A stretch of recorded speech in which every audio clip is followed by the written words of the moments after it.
peut simplement prendre notre place. We thank you, Lord, for your grace and your mercy, for your presence. Amen. C'est possible d'avoir le texte sur l'écran. Acte 8 à partir du verset 4. Maintenant, si quelqu'un peut avoir le micro et lire. Acte 8, verset 4. À partir du verset 4. Il y a un micro ici. Jérémie, tu peux l'avoir. À partir du verset 4. Le thème de ce matin, c'est sois un prédicateur. Amen. Alléluia. Je ne vais pas être long. Acte 8, verset 4. Acte 8, verset 4. La Bible déclare ceux qui avaient été dispersés. Ceux qui avaient été dispersés. Allaient de lieu en lieu. Allaient de lieu en lieu. Annonçant la bonne nouvelle de la parole. Annonçant la bonne nouvelle de la parole. Philippe était descendu dans la ville de Samarie. Philippe était descendu dans la ville de Samarie. Il prêcha le Christ. Il prêcha le Christ. Les foules tout entières étaient attentives à ce que disait Philippe. Les foules tout entières étaient attentives à ce que disait Philippe. Lorsqu'elles apprirent et virent les miracles qu'il faisait. Lorsqu'elles apprirent et virent les miracles qu'il faisait. Car des esprits impurs sortirent de plusieurs démoniaques. Car des esprits impurs sortaient de plusieurs démoniaques. En poussant de grands cris. En poussant de grands et cris. Beaucoup de paralytiques et de boiteux furent guéris. Et beaucoup de paralytiques et de boiteux furent guéris. Il y a eu une grande joie dans cette ville. Et il y a eu grande joie dans cette ville. On peut s'arrêter là. Amen. Est-ce que quelqu'un peut dire Amen? Dis à celui qui est à côté de toi, sois un prédicateur. Est-ce que tu peux le dire à une deuxième personne? Amen. Considérez que c'est une exhortation ce matin. Amen. La Bible ici nous parle de Philippe. Et je pense que la première fois que Philippe est mentionné, c'est dans le même livre de Actes, au chapitre 6. Amen.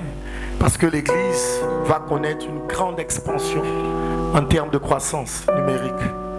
Amen. Et il y avait des choses qui se faisaient de manière inégale. En fait, ce n'était pas conforme. En ce sens que les partages des veuves par rapport aux gens qui étaient démunis n'étaient pas très correctement faits. Et donc, il y a eu comme des petites bouderies dans l'assemblée. Les gens sont allés vers les apôtres pour dire qu'on est maltraités ici. Peut-être parce que nous ne sommes pas hébreux. Amen. Et eux, ils vont dire qu'ils préfèrent se mettre au service de la parole et de la prière. Amen. Et déléguer cette activité. Amen. De servir aux tables à certaines personnes. Je pense que la Bible dit qu'ils étaient 7 personnes à avoir été choisies. Et on parle spécifiquement d'Étienne. Amen. Amen. On dit qu'Étienne était rempli de l'esprit. Et Philippe aussi avait été choisi. Amen. Et le fait que Dieu ait choisi Philippe montre qu'il était sérieux. Parce qu'on parle d'une église, une méga église. Vous vous souvenez que le jour de la Pentecôte, acte 2, environ 3000 personnes ont été gagnées. Il y a encore eu une autre pêche miraculeuse, amen, de 5000 personnes. Donc en moyenne, cette église avait environ 8000 personnes. Et parmi 8000 personnes, il fallait juste prendre 7 personnes qui pouvaient servir aux tables, dont Philippe. Est-ce que je parle à quelqu'un? Amen. J'aimerais prophétiser que tu sois distingué dans la foule. Ton amen n'est pas né de nous. Que Dieu te distingue parmi plusieurs. Est-ce que l'église peut dire amen? Vous savez, l'une des choses que l'onction vient faire dans la vie de quelqu'un, c'est de nous distinguer de la foule. Si on n'arrive toujours pas à te distinguer de la foule, c'est que tu n'es pas loin. Est-ce que je parle à quelqu'un? Mais je prophétise ce matin qu'une onction du Seigneur viendra sur toi. Et tu seras distingué au milieu de ta génération. Est-ce que quelqu'un peut dire amen, je reçois? Quel que soit ton domaine d'activité, j'appelle une huile de distinction. Quel que soit ton champ de prédilection, j'appelle une huile de distinction. Est-ce que l'église peut dire amen? On fera la différence entre toi et les autres. Est-ce que quelqu'un peut dire amen? L'une des choses, ou bien l'une des définitions de l'onction, c'est le choix. Amen. Lorsqu'on est loin, ça veut dire que Dieu nous a choisis. Il nous a retirés de la foule. Et je vois Dieu te retirer de la foule. Je vois Dieu te distinguer dans ta famille. Je vois Dieu te distinguer dans cette église. Je ne sais pas dans quelle branche tu es, mais une huile de distinction vient sur ta tête. Est-ce que quelqu'un peut dire je reçois? À compter d'aujourd'hui, tu seras différent. Les peuples viendront vers toi et on t'appellera le nom de l'Éternel. Est-ce que quelqu'un peut dire amen? Écoutez, cette histoire de Acte 8 est troublante parce qu'elle défie les principes de la mission. Jésus, à chaque fois qu'il devait envoyer des gens conquérir un territoire, il les envoyait 2 à 2. Et la Bible nous dit que, j'aimerais qu'on relise d'abord le verset 4 avant de continuer dans ce que j'ai envie de dire. Le verset 4 dit ceux qui avaient été dispersés. Vous comprenez que l'une des choses qui a fait en sorte que l'église primitive soit répandue, amen, c'est la persécution. Qu'est-ce que je suis en train de vouloir dire? Je suis en train de dire que parfois Dieu permet que vous soyez persécutés afin de vous rendre inconfortable dans votre zone de confort. Plusieurs personnes ont arrêté d'avancer parce que ces personnes, sont dans une zone de confort. Et parfois la zone de confort était la première volonté de Dieu. Le souci, c'est que Dieu, dans la vie d'un humain, n'a pas une seule volonté. Je vais dire ça autrement. La Bible nous parle de 3 volontés du Seigneur. Celle qui est parfaite, celle qui est encore quoi? Permissible, et celle qui est agréable. Est-ce que je parle à quelqu'un? Ce que j'aimerais dire, c'est qu'au début de ta vie, Dieu peut te fixer des objectifs. Amen. Et à un certain moment de ta vie, ces objectifs qui avaient été fixés par Dieu deviennent maintenant les ennemis de Dieu. Dieu veut te secouer de cet endroit. Il ne veut plus que tu restes au même endroit. Est-ce que je parle à quelqu'un? Au premier culte, le prophète était en train de dire qu'il n'y a pas sur le corps d'un homme la place pour 2 manteaux. Dieu, pour te mettre un deuxième manteau, est obligé de déchirer le premier manteau. Je ne sais pas à qui je parle. Je suis en train de dire que peut-être que le premier manteau certainement venait de Dieu, mais parfois, en fait, chaque manteau a une date d'expiration. Est-ce que je parle à quelqu'un? Tu peux continuer de fonctionner dans un manteau, amen, sans continuer d'être dans la volonté de Dieu. Qu'est-ce que je suis en train de dire? Je suis en train de dire que tu dois sortir de ta zone de confort. Et ce message, c'est soit un prédicateur. J'aimerais que tu augmentes dans ta manière de prêcher. Ton amen n'est pas né de nouveau. Est-ce que je parle à l'église? Il faut que Dieu te rencontre. La Bible va dire quoi? Verset 4. Ceux qui avaient été dispersés allaient de lieu en lieu. Ceux qui avaient été dispersés allaient de lieu en lieu. Annonçant la bonne nouvelle de la parole. Annonçant la bonne nouvelle de la parole. Ce qui me choque avec ce verset, c'est qu'il s'agit de personnes sinistrées. Parce que si vous lisez tout le chapitre, la Bible nous enseigne que Paul, en fait Saul à l'époque, était tellement violent envers l'église. Et il traînait plusieurs de l'église dans les prisons. Et voici que ces personnes, certains, le mari était en prison, bien la femme était en prison, peut-être les enfants ont fui. Ils ne se sont pas focalisés sur les malheurs qui arrivaient dans leur vie. Est-ce que je parle à quelqu'un? Ils auraient pu dire, j'ai perdu ma maison, je ne prêcherai plus la bonne nouvelle. Il y a un contraste dans ce verset, c'est parce que c'est des dispersés qui annoncent une bonne nouvelle. Est-ce que je parle à quelqu'un? Est-il possible de dire qu'un pauvre peut annoncer la prospérité à quelqu'un? Est-il possible de dire qu'un orphelin peut prophétiser la plénitude et la magnitude de Dieu à quelqu'un? Je ne sais pas à qui je m'adresse ce matin, mais Dieu veut que tu sortes de ta zone de confort, dispersé, mais transportant la bonne nouvelle. Est-ce que l'église peut dire amen? Écoutez-moi bien. Ne laisse pas tes malheurs détruire la bonne nouvelle à l'intérieur de toi. L'une des choses qui fait en sorte que les gens ne sont plus capables de servir, c'est parce que ces personnes sont tellement focalisées sur leur malheur Ces personnes sont tellement focalisées sur tout ce qui est mal et qui est arrivé. Mais voici un exemple. Et prenez ça comme un principe de réussite. Amen. Rien ne marche pour moi, mais j'annonce la bonne nouvelle. En fait, c'est bizarre parce que dans cette catégorie, il y a forcément des personnes qui ont perdu leur emploi. Parce qu'ils quittent de Jérusalem. Mais ils ont le courage d'aller vers des personnes sans emploi. Et leur dire, j'ai une bonne nouvelle pour toi, tu auras un emploi.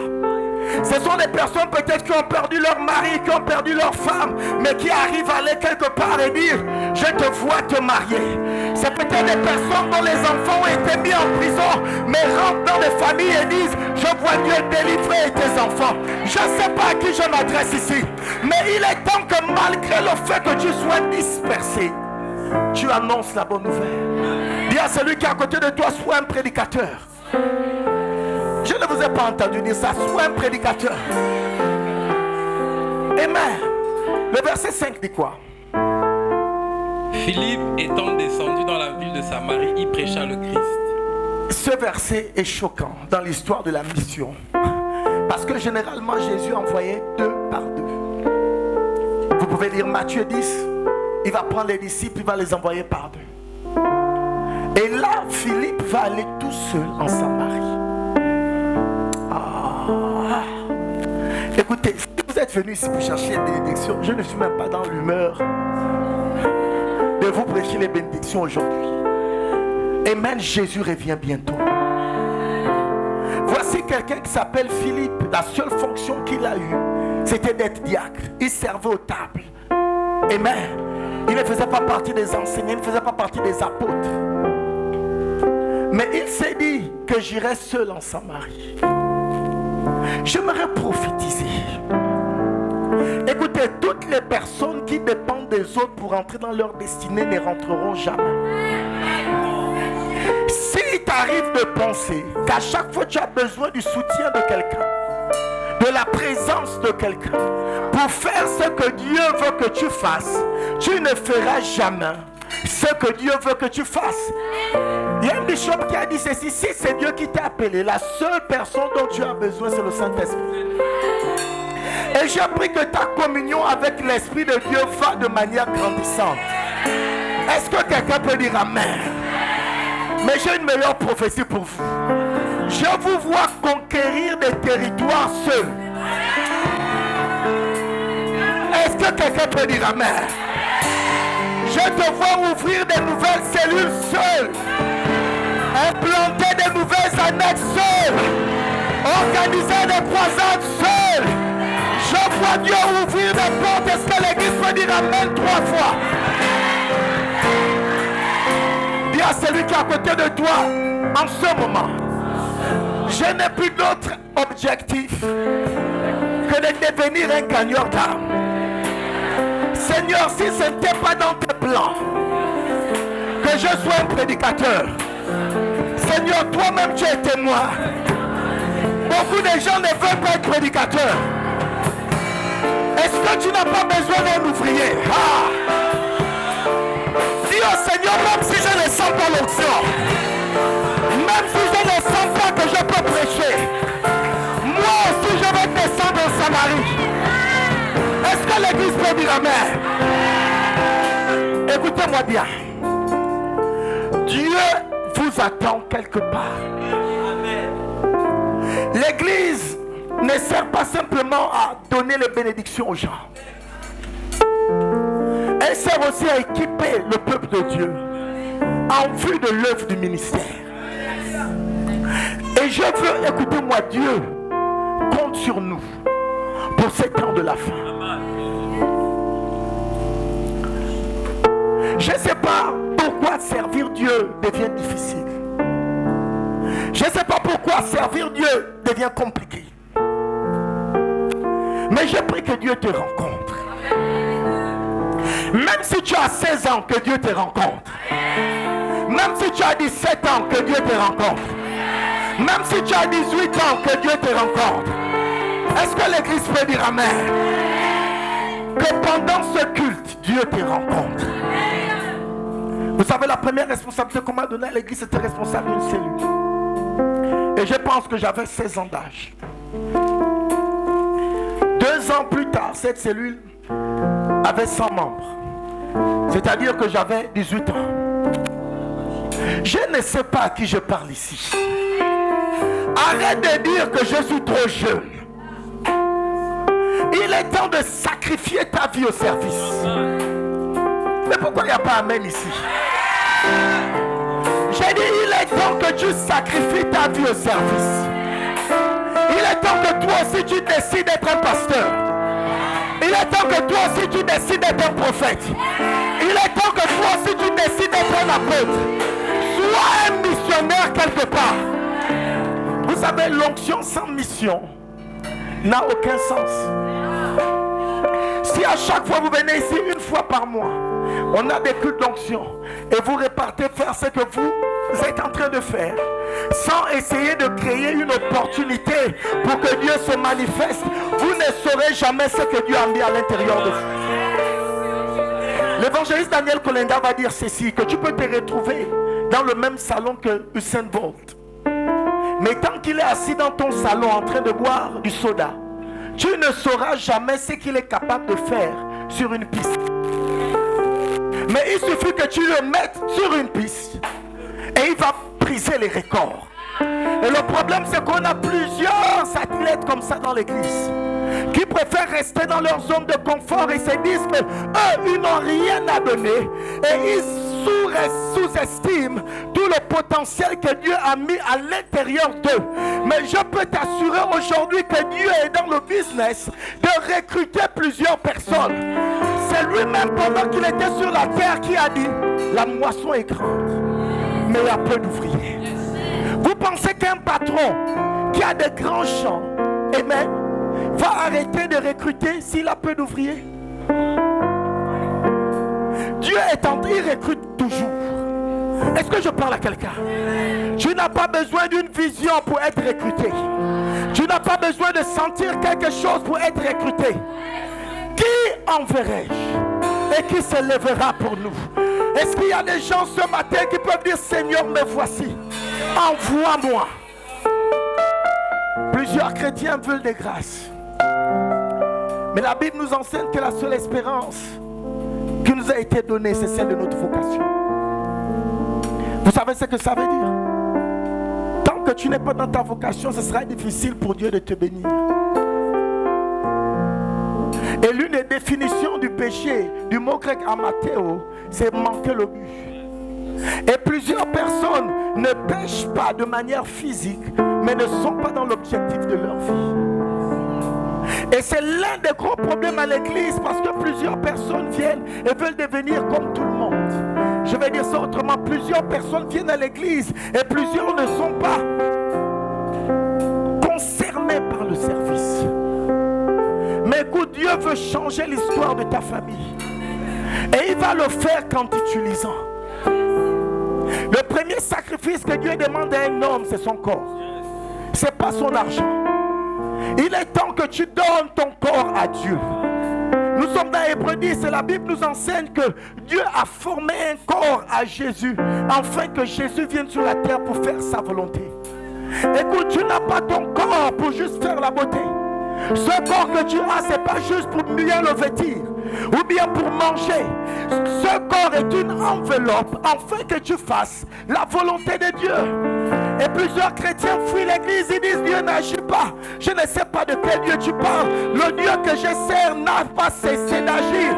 Il guérit les malades, il ouvre les portes, il donne même des cadeaux d'anniversaire aux gens. Je ne sais pas à qui je parle. Mais si tu constates la sécheresse dans ta vie, c'est peut-être parce que tu as cessé de servir. Je vais dire ça autrement. Il y a des gens qui servent mais ne servent pas bien. En anglais, il y a une phrase qui dit: If it must be done, it must be done well. Il ne suffit pas de servir. Il faut que tu serves bien. Amen. Dimanche dernier, je taquinais la chorale. Et permettez-moi de les taquiner encore. Est-ce que c'est possible? Alors je vais taquiner quand même un peu seulement. Je disais que si tu es chantre, ça fait 1 an, on peut comprendre. Mais ça fait 2 ans, 3 ans, 4 ans. Tu dégames toujours. C'est vrai que tu sers. mais tu ne sers pas bien. Tu es prophète depuis plusieurs années. C'est vrai que tu enseignes, mais tu ne prophétises jamais. Même à un moment donné, les anges se posent des questions. Je suis en train de dire que c'est bien de servir, mais s'il faut que l'on serve, il faut que l'on serve bien. Tu ne peux pas être un prédicateur et mener à chaque fois que tu prêches, les gens dorment. C'est vrai que tu prêches, mais tu ne prêches pas bien. Considérez que le service que nous rendons, ce n'est pas un homme, c'est à Dieu. Et la Bible dit qu'il va nous récompenser pour tout ce que l'on fait sur la terre en son nom. Et donc quand je suis en train de vous parler, ce n'est pas pour vous mettre mal à l'aise. Est-ce que je parle à quelqu'un? Si c'est ta vocation d'être pianiste, joue bien. Si c'est ta vocation d'être chanteur, chante bien. Si c'est ta vocation d'être intercesseur, intercède bien. Je ne sais pas à qui je m'adresse. Ne sois pas médiocre dans ton service. Est-ce que je parle à quelqu'un? C'est l'une des raisons aussi pour lesquelles les églises ne sont plus remplies. Parce que plusieurs, quand je parle comme ça, on dit non, j'insulte les gens. Je ne sais pas comment dire ça. Mais bref, je vais le dire quand même. Parce que plusieurs prédicateurs sont médiocres.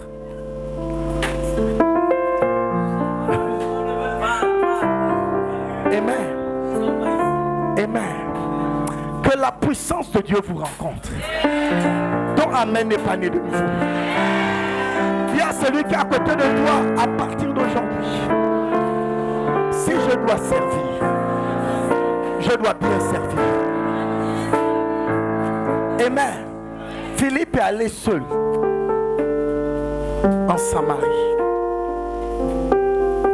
Que Dieu te donne la force de gagner des batailles seul. Que tout esprit de dépression te laisse. Sois délivré de toute dépression. Amen. Amen. La Bible va dire que David s'est encouragé lui-même dans le Seigneur. Il faut à un moment donné que tu fasses face à l'oppression tout seul, sans perdre la tête. Tu dois apprendre à t'encourager toi-même. Je me rappelle la première fois que j'avais voyagé, j'étais sorti du pays et c'était difficile pour moi. J'avais réalisé que je ne verrais plus ma famille, je ne verrais plus ma mère. J'étais maintenant tout seul à Accra. Et je commençais à pleurer dans la chambre de solitude. Je suis arrivé dans la soirée, j'ai éclaté en sanglots. Grâce à Dieu, il y avait un miroir en face de moi. Je me suis regardé en train de pleurer.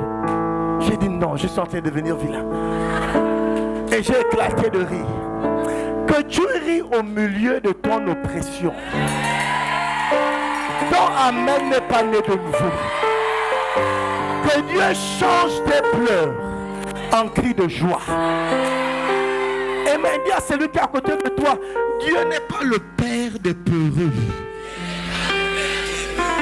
Amen. Il est le lion de la tribu de Juda. Un lion ne donne pas naissance aux poules, mais aux lionceaux. Est-ce que je parle à l'église? Que Dieu te accorde la capacité de poursuivre tes poursuiveurs. Est-ce que l'église peut dire amen? Si vous n'êtes pas capable de régler des problèmes seul, vous ne serez pas un bon prédicateur. Je sais qu'on a des annexes. Amen. Généralement, lorsque les responsables des annexes se plaignent auprès de moi, je leur dis souvent, réglez ça vous-même. C'est vous le leader. Amen. Vous n'êtes pas un dealer, vous êtes un leader.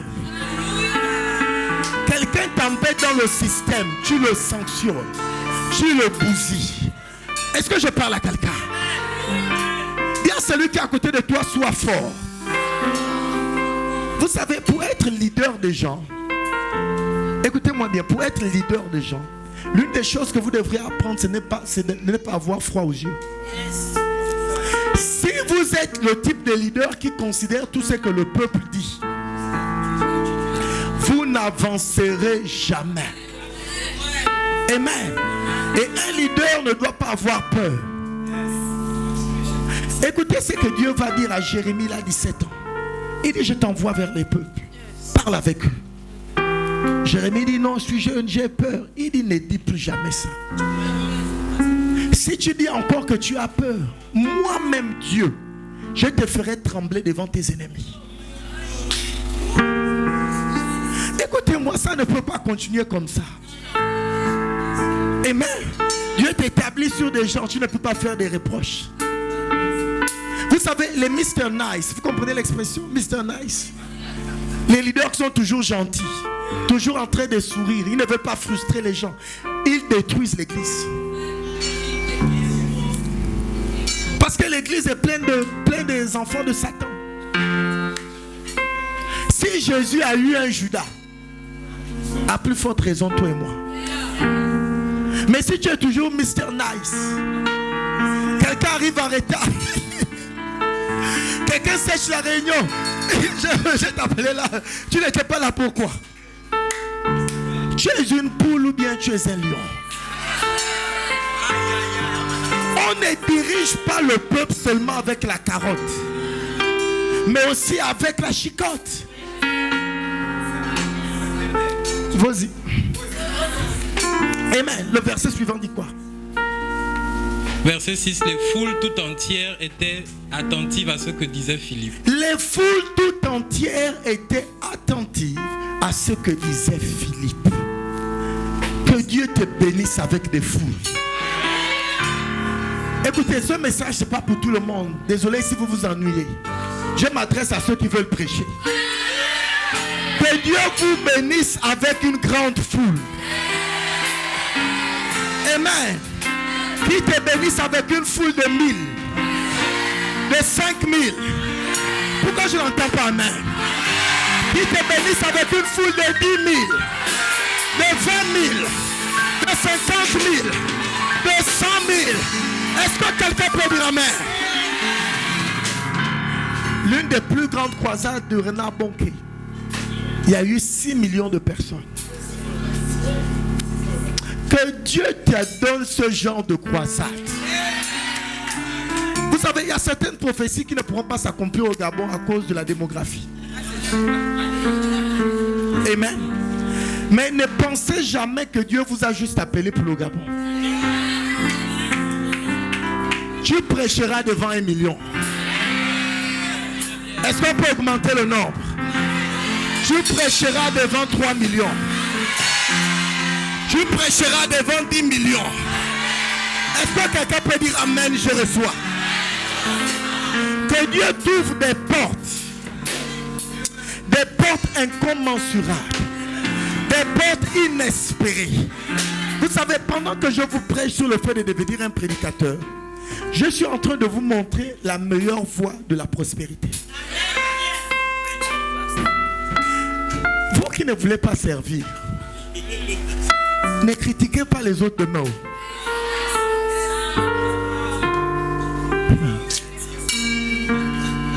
Quelle grâce d'être un orateur. Quelle grâce d'être un prédicateur. La Bible dit qu'ils sont beaux, les pieds de ceux qui annoncent l'évangile.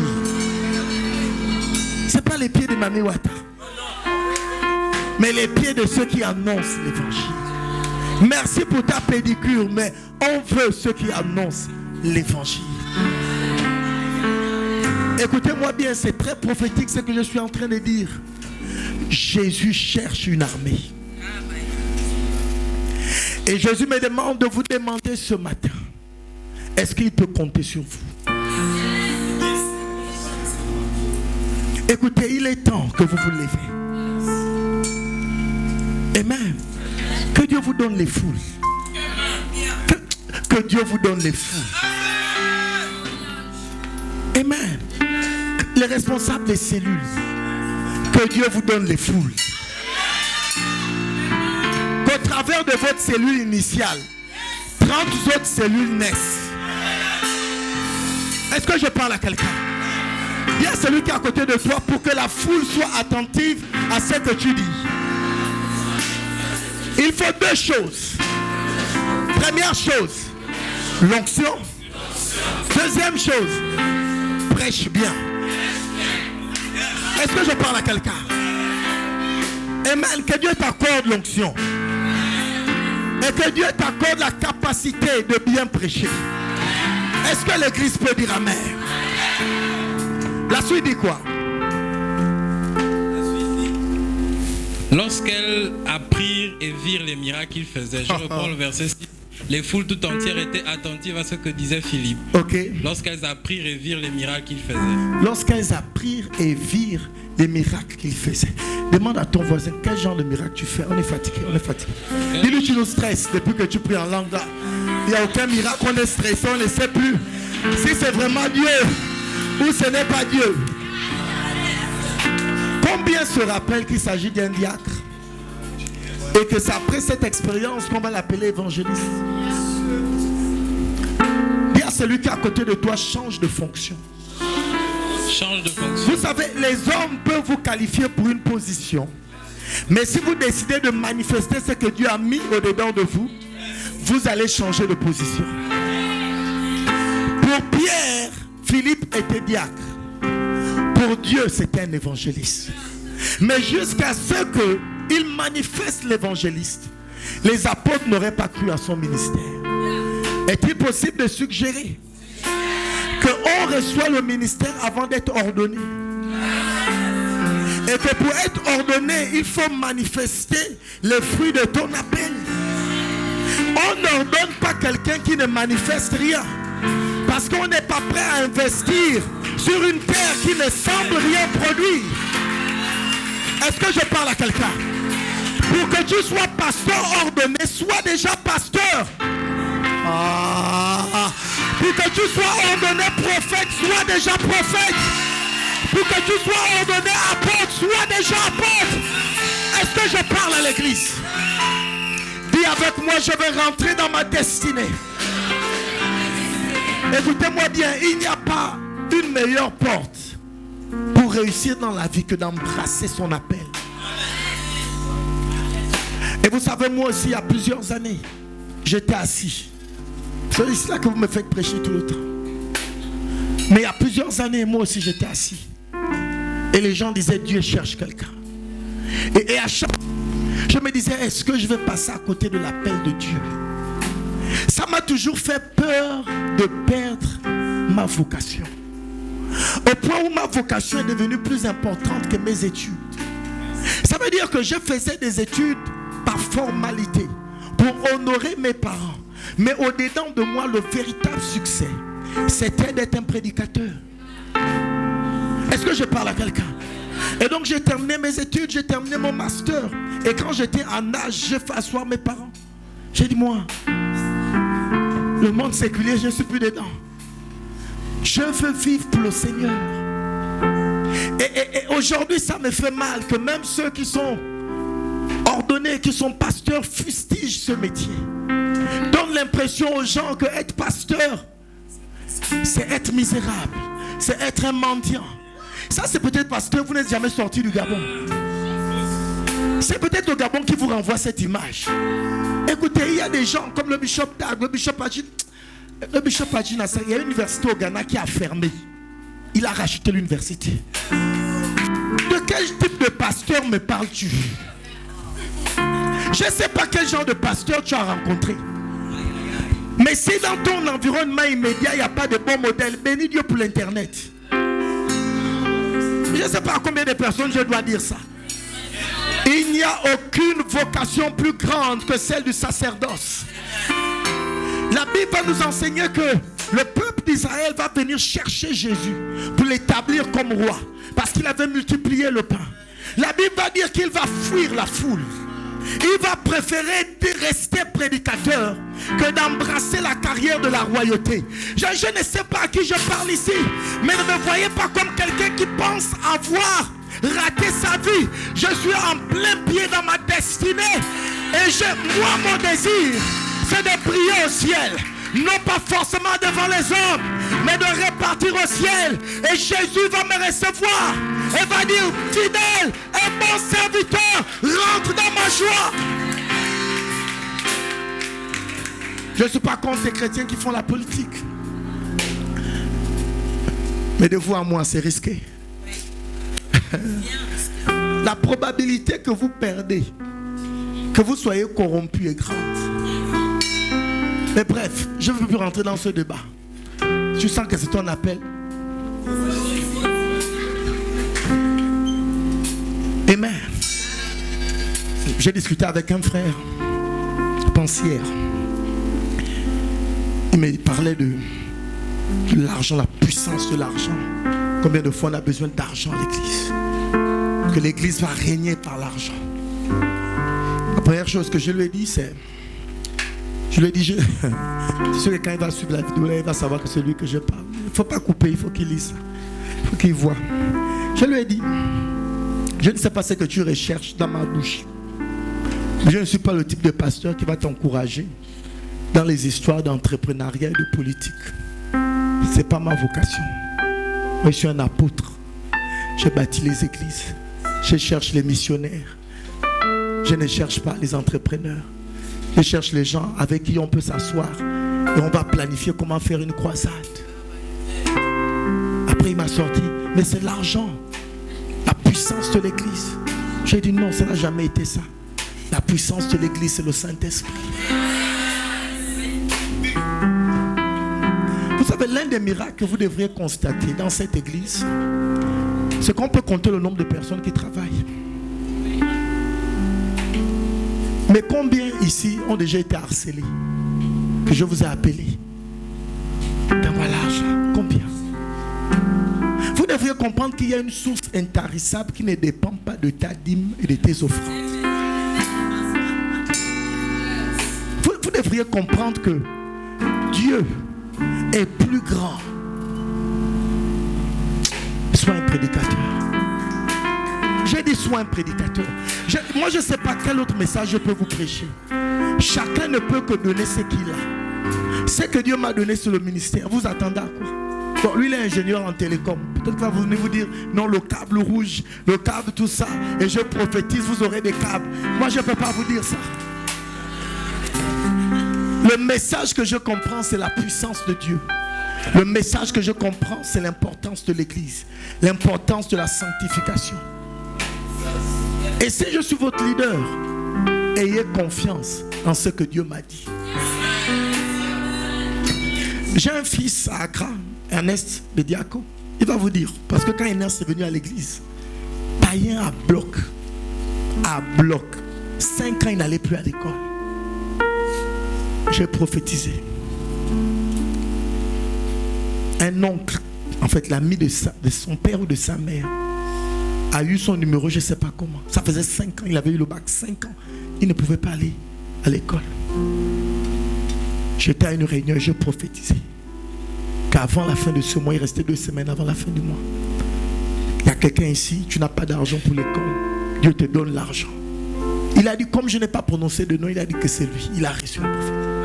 À 2-3 jours avant la fin de ce mois, une personne qu'il n'avait plus vue depuis plusieurs années l'appelle. Tu es où? Trouve-moi ce carrefour. Oui, tonton.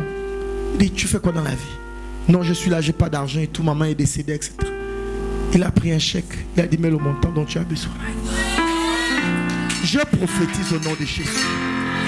Les années qui ont été dévorées par les sauterelles vous seront restaurées. Est-ce que vous pouvez dire amen 3 fois? Écoutez bien, mais son histoire ne s'arrête pas là. Il va jusqu'à faire son bachelor en business administration. Amen. Mais pendant qu'il est à l'université, Dieu commence à lui parler et lui dit, tu sais, les études là c'est bien, mais je veux que tu prêches. Moi je comprends son contexte. Sa famille était une famille démunie. Imaginez quelqu'un qui a fait 5 ans sans aller à l'école et voici qu'il a l'opportunité d'être dans une université et Dieu vient maintenant le persécuter. Que Dieu vous persécute. Les bacheliers là, célébrez le bac. Il y en a parmi vous que Dieu attend sur l'estrade. Amen. Écoutez bien. Ça devient incroyable parce que pendant qu'il est à l'université, je me rappelle, ses ambitions étaient totalement politiques. Ses ambitions étaient totalement politiques. Il voulait être le président du Ghana. Il disait ça tout le temps. Il avait même déjà fait des visions qu'il sera président. Et puis Dieu va lui dire, et il avait même posé sa candidature pour être le président des élèves de Ghana Telecom. Amen. Je pense qu'il avait gagné. Je pense qu'il avait gagné. Bien, il faisait partie des candidats et tout. Donc il était très populaire sur le campus universitaire. Et c'est pendant qu'il est très populaire dans le campus universitaire que Dieu lui dit que je veux que tu prêches l'évangile différemment. Tu vas prendre des pancartes et tu vas écrire des versets dessus, ou bien des phrases qui incitent au salut, et tu vas te placer comme ça devant la route. La première chose, la première fois qu'il a fait, c'était en plein centre de l'université. Les ex se moquaient de lui. Ses amis se moquaient de lui. Et il est resté là. Il disait, Seigneur, tu vois la honte que tu m'infliges. Mais je préfère avoir honte pour toi. Amen. Son histoire ne s'arrête pas là. Quand il a commencé à faire ça, d'autres chrétiens au campus ont aussi pris leur pancarte et sont venus le rejoindre. Aujourd'hui, c'est tout un mouvement qui va dans les nations. Je ne dis pas qu'il s'arrête au Ghana. On les invite dans des différents pays pour se mettre sur les routes. Et à chaque fois qu'ils le font, plein de gens se donnent à Jésus. L'histoire ne s'arrête pas là. Je vous parle de quelqu'un qui a perdu, sa profession pour être évangéliste. Son histoire ne s'arrête pas là. Il m'a écrit il y a quelques temps pour me dire qu'on l'a offert un pick-up. Ça ne s'arrête pas là. On l'a offert une villa. Mais tout ça, ça ne s'arrête pas là. On l'a offert un matériel pour les croisades de plus de 20 millions de CFA. Je ne sais pas à qui je parle. Maintenant, moi j'aimerais que tu m'aides ce matin. J'aimerais que tu demandes à celui qui est à côté de toi, tu travailles où? Pose-lui cette question. J'ai une deuxième question. Dis-lui, depuis que tu travailles là-bas, on t'a déjà fait un cadeau de 20 millions.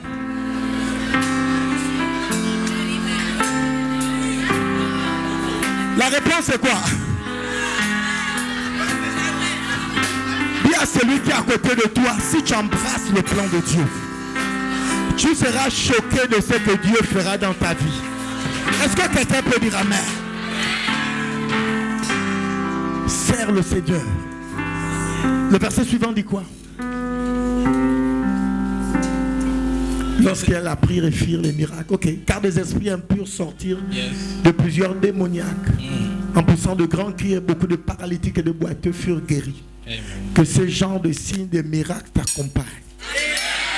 Ne dites pas seulement amen. Ces signes et ces miracles ne se font pas en étant assis à l'église. Amen. Essayons de bien orienter l'onction que l'on reçoit. Pour que tu vois les aveugles, les paralytiques, les boiteux, va vers eux. Amen. Si vous revenez au verset 6, revenez au verset 6, Jérémie.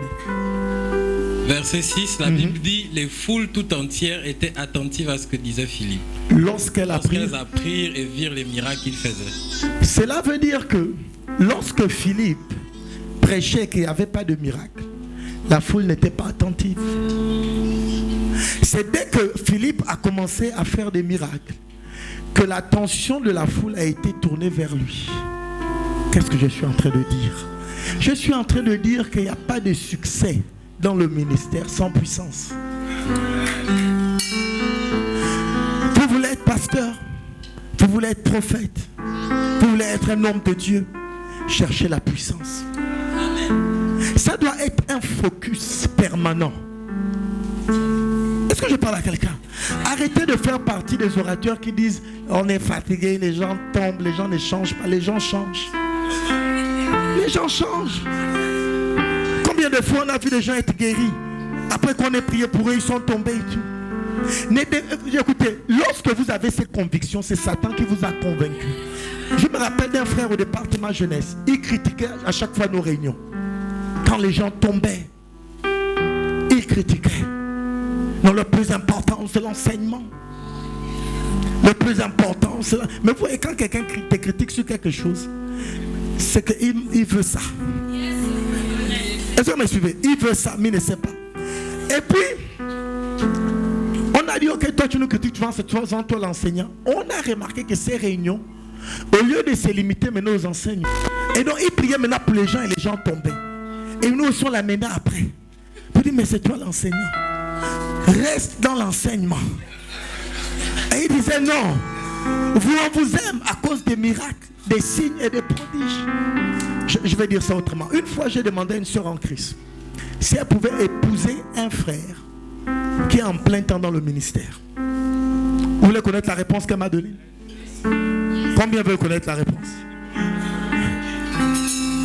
Elle m'a dit, si seulement il fait les miracles. J'ai dit pourquoi? Elle a dit, où il y a miracle, il y a prospérité.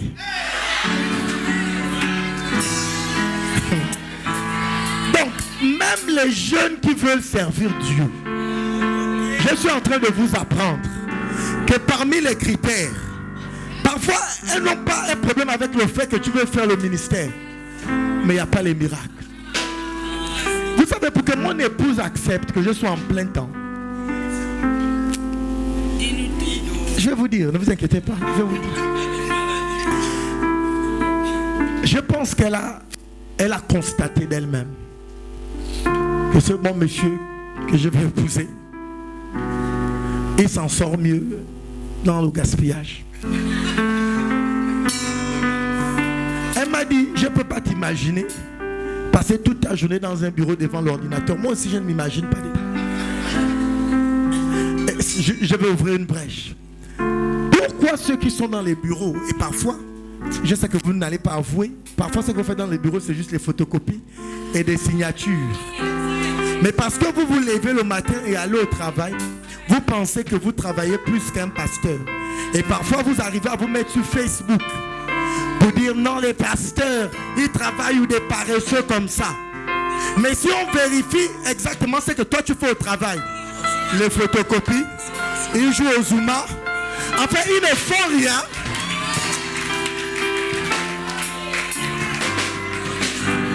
Mais tout ça, c'est pas grave. C'est la rue. C'est bon. Amen. J'aimerais juste vous dire, vous voulez être prospère dans le ministère, il faut que la puissance de Dieu soit manifeste. Amen. Vous n'avez pas ça, c'est le jeûne à vie. Vous n'avez pas ça, c'est la frustration. Vous n'avez pas la puissance de Dieu. Amen. Il n'y aura rien. La foule a prêté attention à tout ce que Philippe disait. Pas à cause de ses discours, mais à cause de ses miracles. Écoutez, la puissance de Dieu va ajouter un peu de beauté à votre vie. Comment tu veux être prédicateur et tu combats la puissance de Dieu? Comme il vous a dit tout à l'heure que vous priez pour les gens, ça c'est le premier culte qu'il a dit. Moi je le fais depuis peut-être l'âge de 16 ans. C'est depuis l'âge de 16 ans que mes réunions sont comme vous voyez là. Depuis l'âge de 16 ans. Mais je n'ai jamais cessé de rêver d'avoir une plus grande onction. Amen. Moi je veux l'onction. Même si ça enlève ma réputation, parce que les gens disent c'est les feux, moi je veux l'onction. Même si ça vous scandalise, moi je veux l'onction. Et je prie que vous receviez aussi l'onction. La Bible dit que quand l'Esprit du Seigneur vient sur Samson, l'Esprit de Dieu agita le petit enfant. Tu es trop calme dans la maison. Est-ce que je parle à quelqu'un? Quelqu'un de ouin, c'est quelqu'un d'agité. La Bible dit que il allait de lieu en lieu, faisant du bien, délivrant toutes les personnes qui étaient oppressées par Satan. C'est ton tour d'aller de lieu en lieu. Est-ce que l'église peut dire amen? Que Dieu vous rencontre, que Dieu vous utilise, qu'il fasse des signes, des prodiges et des miracles avec vous. Vos amen ne sont pas nés de nouveau. Continuez, on va bientôt conclure. Verset 7, car des esprits impurs sortirent de plusieurs démoniaques, poussant de grands cris, et beaucoup de paralytiques et de boiteux furent guéris. Et il y eut une grande joie dans cette ville. Je veux qu'on s'arrête là. Dis avec moi, il y a eu une grande joie dans cette ville. Avez-vous constaté que le verset avant, donc le verset 7 et le verset 6 parle de délivrance? On parle des esprits impurs qui sortaient des gens. Et quand ces esprits impurs sont sortis, plusieurs paralytiques et boiteux étaient guéris. Ils sont en train de vous donner un cours rapide là sur la délivrance et les guérisons. Très souvent, les maladies cachent des démons. Amen. Et si vous voulez fonctionner dans un ministère de miracles, vous devriez comprendre comment fonctionnent les démons. Parfois, vous cherchez une grande onction pour commencer à faire les miracles, au lieu de commencer à venir assister aux séances de délivrance. Parce que quand vous allez faire les délivrances, vous allez constater qu'en délivrant les gens, il y a des maladies qui partent avec eux. Et donc en faisant les délivrances, vous êtes directement introduit dans un ministère de miracles et de guérison. Il n'y a pas un autre message. Imaginez maintenant les églises qui ne croient pas aux démons. Comment ils vont faire des miracles? Est-ce que je parle à quelqu'un? Mais voici ce que je veux vous dire. La Bible dit, et il y a eu une grande joie dans cette ville. Cette ville était emprisonnée spirituellement à cause de la présence des démons dans les corps des gens. C'est bien qu'on en parle parce que nous sommes dans une ville où plusieurs personnes sont frustrées. Est-il possible de suggérer que la solution de notre nation, c'est l'évangélisation?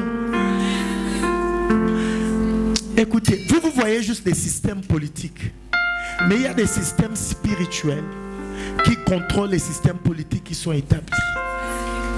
Et vous vous battez contre les mauvaises personnes en refusant de fixer le regard vers les vrais combats. Allez dans d'autres nations. Je ne sais pas d'où cet évangile vient.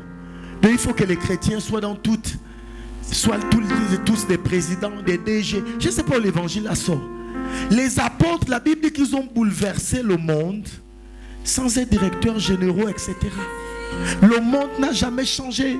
Les gens sont malades. Les gens, c'est les mêmes choses pendant leur époque qui continuent aujourd'hui. À cette époque, quand les apôtres sont nés, il y avait déjà des riches et des pauvres. Ou bien vous ne savez pas ça? Il y avait déjà des riches et des pauvres. Donc les apôtres auraient aussi pu dire, ok, que nous on a besoin d'argent pour faire tout ce qu'on veut faire. Le Saint-Esprit. C'est le Saint-Esprit. Est-ce que je suis en train de dire que l'argent n'est pas important? Non, ce n'est pas le plus important.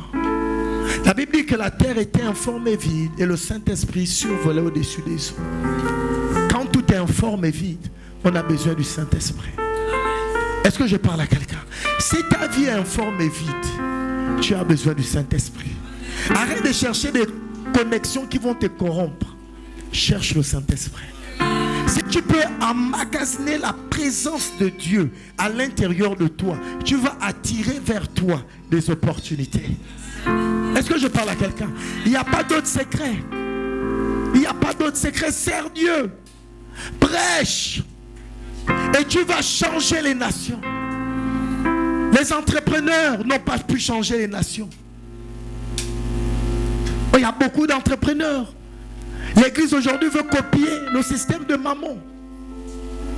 Et je ne suis pas en train de dire que ceux qui font les entreprises, c'est Satan, non. Je suis en train de dire que ce n'est pas la première arme. Est-ce que vous me suivez?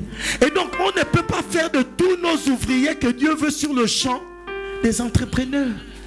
Vous connaissez la vraie vie d'un entrepreneur? En fait, vous pensez qu'en devenant entrepreneur, vous aurez le temps de servir Dieu. Vous rêvez. Il faut faire un choix.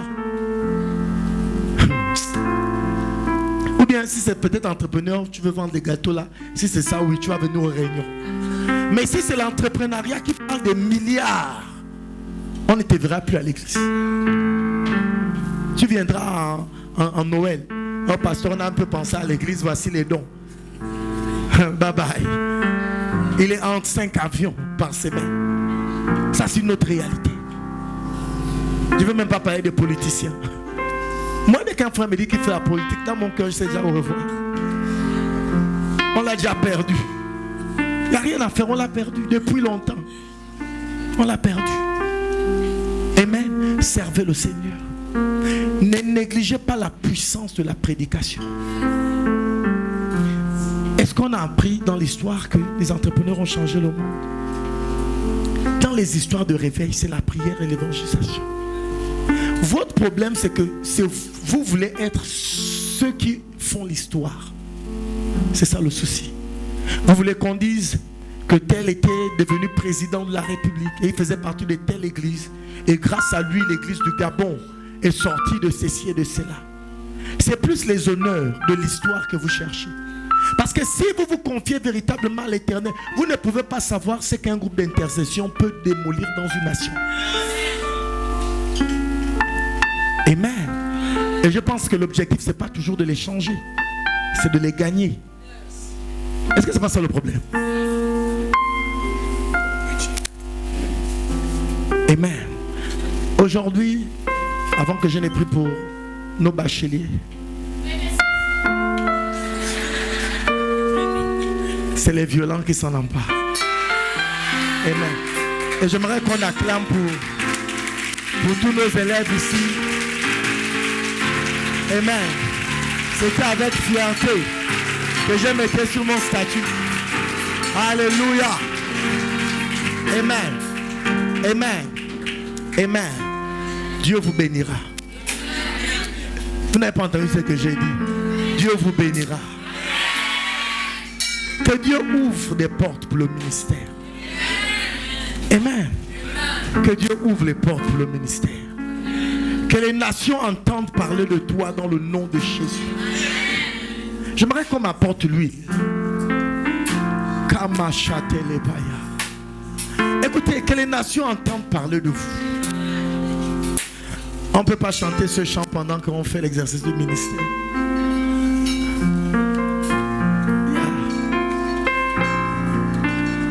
Je disais que les nations entendent parler de vous. Amen. Amen. Que vous aussi vous soyez invités. On va louer tout un stade pour vous. Prophète tel, évangéliste tel, pasteur tel.